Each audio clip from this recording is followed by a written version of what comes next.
ഇന്ന് തന്നെ ഡൗൺലോഡ് ചെയ്യൂ. കാണൂ നിങ്ങളുടെ ഫേവറേറ്റ് ഷോസ്.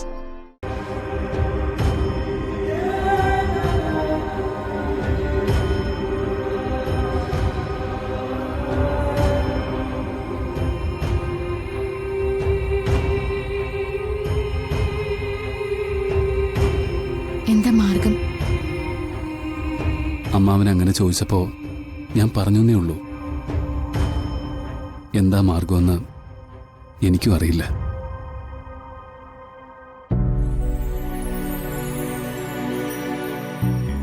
നാളെ പോലീസ് സ്റ്റേഷനിൽ വീണ് ജയിച്ച കല്യാണി അവൾ കൊണ്ടുപോകും.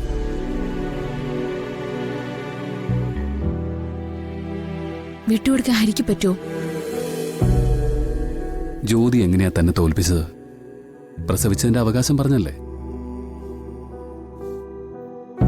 എഴുത്തിലും വായനയിലും ഒക്കെ പ്രസവിച്ചതിന് വലിയ വിലയാ. അവിടെ ജ്യോതി അമ്മയാ, വീണ അമ്മയാ. കൊണ്ടു നടന്ന് വളർത്തി വലുതാക്കിയ നമുക്കൊന്നും ഒരു വിലയുമില്ല. പിന്നെ പിരിയേണ്ടി വന്ന ആദ്യം പിരിഞ്ഞിട്ട് നിത്യ ജീവിക്കുന്നില്ലേ? ഞാനും എങ്ങനെയെങ്കിലും ജീവിക്കും. ഹരി,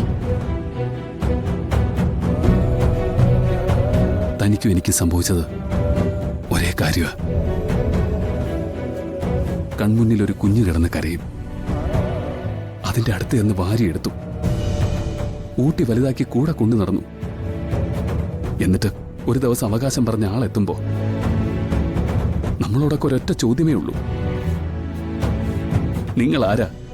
നിങ്ങൾക്ക് എന്താ അവകാശമൊന്ന്?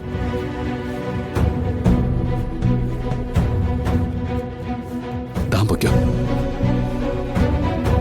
ഞാനും പോവാ. ഹരി, ഹരിക്ക് കരയണമെങ്കിൽ കരഞ്ഞോളൂ. എന്റെ മുന്നിൽ നാണക്കേടൊന്നും തോന്നണ്ട.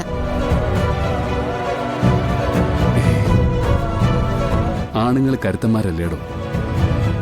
കാരിരുമ്പിന്റെ മനസ്സുമായിട്ട് നടക്കുന്നവര് കരയാൻ പാടുണ്ടോ?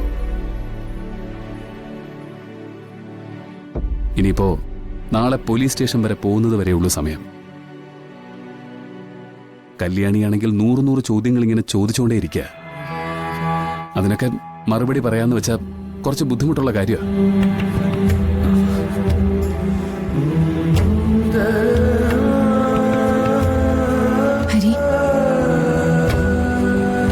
പക്ഷെ അവളെ നോക്കുന്നൊരമ്മയായിരുന്നെങ്കിൽ, അവളെ സ്നേഹിക്കുന്നൊരമ്മയായിരുന്നെങ്കിൽ ഞാൻ സമ്മതിച്ചു പോയനെ. പക്ഷെ ഇത് നമ്മൾ അവരെ കൈപിടിച്ച് ചേർത്ത് നടക്കുമ്പോ നമ്മൾ കരുതും അവർ അനാഥരാണെന്ന്. ശരിക്കും അനാഥര് നമ്മളാ, ആരുമില്ലാത്തവര്.